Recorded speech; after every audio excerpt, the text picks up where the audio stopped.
All right. Hearth fire. And right beneath it, kind of a twin. Sorry about that. I don't know if you can see that or not. I'm having a battery.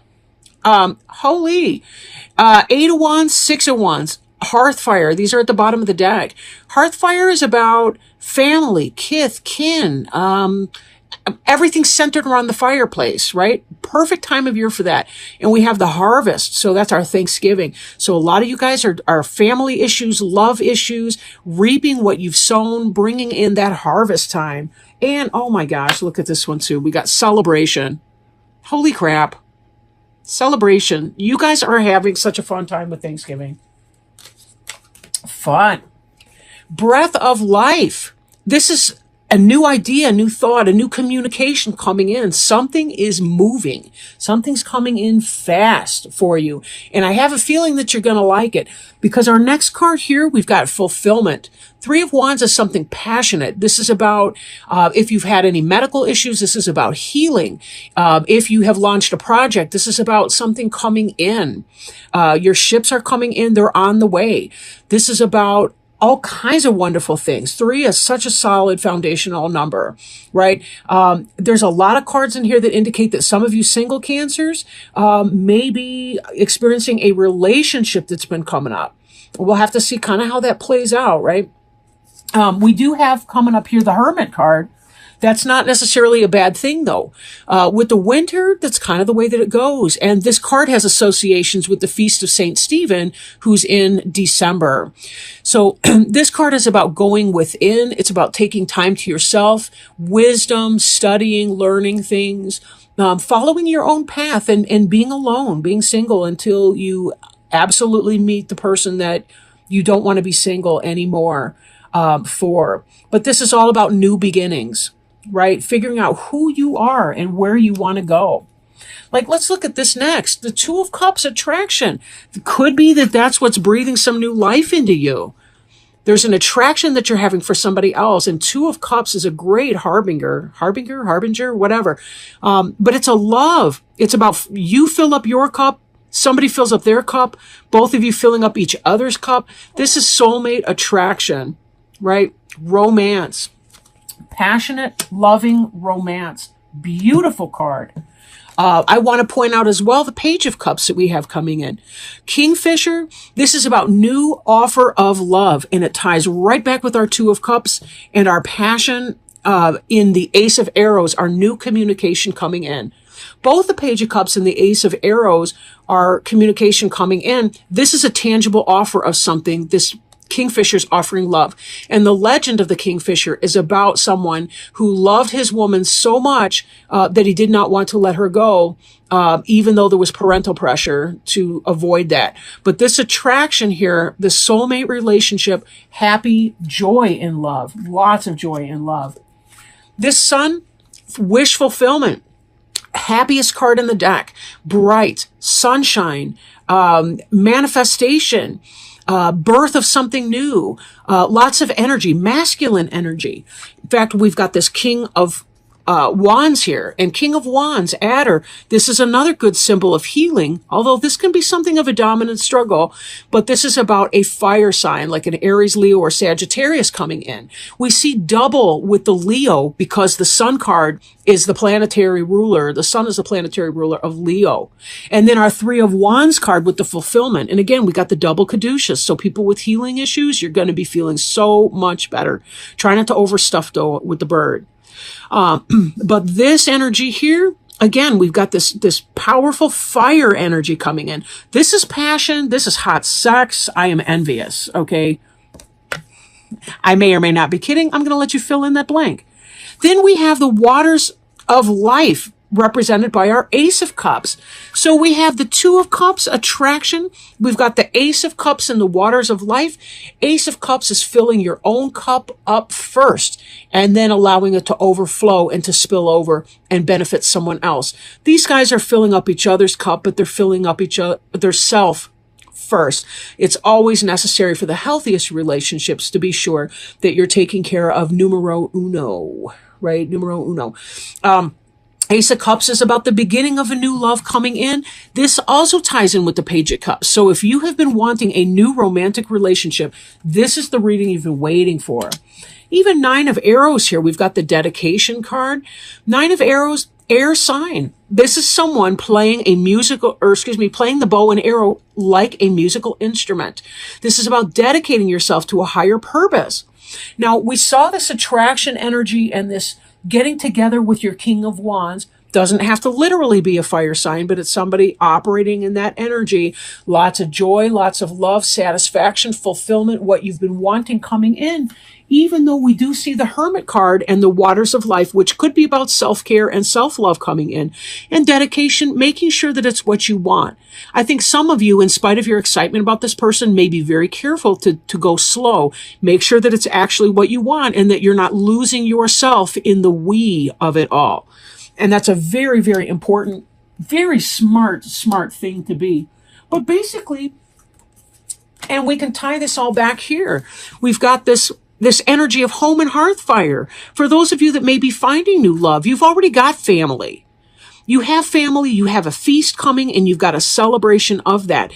And you are putting your family and yourself first, and this new relationship may have to, not that you don't care, but to the contrary, but it does mean that you're not willing to forego your family festivals and your family relationships just because somebody new is coming in. You are putting yourself and your family first. And this indicates the learning of a karmic lesson. The learning of a karmic lesson, self-care, self-love, putting yourself first, and knowing that the right one for you, the right people for you, friends, the right lover for you, those individuals are going to be happy that you're putting yourself first because they're going to want you to be happy and fulfilled entirely. And they're not going to want the stress of having to complete 100% of your self-satisfaction. It's an impossible task to do. The healthiest relationships are when two individuals come together as individuals to share and to walk alongside one another in that journey, going in a common direction. But if you don't know where you want to go, that's what happens. We get codependent with people. We get off of our own path. We no longer take care of ourselves. We no longer put our needs first into that. And that's where codependency and unhealthy relationships and an unhealthy physical body and all that kind of cluster, let's just say, comes in. So very definitely you Cancers are coming from a great place. A great place. Letting go of codependency issues and being able to say, what is in my best interest right now and to what extent? Falling in love with somebody doesn't mean that they can all consume you. It simply means that you're allowing someone to share in parts of your life to the extent that you feel comfortable, going slow, pacing yourself, and not forgetting that you were born to this earth for a higher purpose, and that relationship is not why you were born, but yet it's something that can give your life added benefit and comfort even as you are doing what it actually was that you were here, to be the best accountant that you can be, to be the best spiritual healer or advisor that you can be, to be the best therapist you can be, or to be the best mom that you can be, or whatever your life goal or your purpose for being was. So I am shuffling right now our Animal Wise Tarot, and I would like to, we had a roller, so I'm going to put that back because I'm not feeling it right now. Because unfortunately, I'm having like 2 or 3 or 4 cards pop out at a time. So let me keep going. But I'm working right now, shuffling the Animal Wise Tarot. It's a nice supplement. I do apologize if earlier in the tape there was or the recording, there was a glitch. I had a low battery queue. So this will be my last reading until I plug in for a while. So I'm going to, I was going to say, man, I'm going to have to cut these cards. All right, so this is the Animal Tarot deck. Animal Wise Tarot deck by Ted Andrews. This is another deck I've had for a good long time. And the card that fell out is the Wheel of Fortune, which is the 10 of the major arcana cards, meaning it's about spiritual growth and development. And this card is Bear, heeding inner voice and cycles. Bear teaches us. See, this reminds me right now of this Hermit card. Golly. Bear teaches us to follow our inner voice and to follow a new and more natural rhythm. They teach us that there is a rhythm and flow to everything, and when we align with it, we are much less frustrated and more successful. In the late fall and early winter, just like now, bears withdraw from outer activity. They go into their den, utilizing a heavy sleep, living off of stored body fat. During the winter, the mother bear gives birth to her young, usually 2 or sometimes 3 cubs. In the spring, the cubs are brought out into the open. The cubs usually remain with the mother bear for up to 2 years before going off on their own. If bear has walked into our life, we need to focus on a new rhythm. As late fall and early winter approaches, slow down the outer activities. Through the winter, focus on 2, maybe 3 projects. In the spring, bring those projects out into the open, but look for those projects to take at least 2 years before they mature and take off on their own for you. The bear is a symbol of the subconscious and the need to heed the inner voice and our own inner rhythms. Do not try and do things in the time and manner that others may do them. Trust your own rhythms. Follow the bear's guidance. Bears teach us, through the example of giving birth in the den in the winter, to go within ourselves and awaken the potentials sleeping there. They remind us to bring what we awaken into the outer world. They teach us that a new cycle is at play within our life. For the greatest success, we must adapt to that new cycle. The wheels are turning anew for us. It is time to change our patterns. All bears have a fondness for honey, a symbol of the natural sweetness of life. When bear wanders in, it is a reminder that our innate potentials are awakening, but only by bringing them out and expressing them in a new rhythm will we taste the honey of life. Questions to ask. Is your judgment off? This is if you're feeling like you're not quite walking in bear energy right now. Questions to ask. Is your judgment off? Are you not heeding your own instincts? Are you not recognizing what is beneficial within your life, taking time to enjoy the honey? Are you being too critical, or are others around you being so? Such great lessons of wisdom from Bear. This hermit tells us, just like the bear, we're going in during this Feast of St. Stephen this December to kind of figure out what it is that we want to give birth to in the coming months. The waters of life is very much about something that we love, that we feel spiritually connected to, a new project, a new goal, a new vision for the next 2 years of our life, and dedicating ourselves to that purpose. What is it that you want to do when you don't worry about bills? That's about taking this type of energy and figuring out what exactly that's going to be for you, because there's real joy and real happiness in that. You could be the sunshine in other people's lives, depending on connecting with whatever that service is, that product, that good, whatever that type of work that you are doing.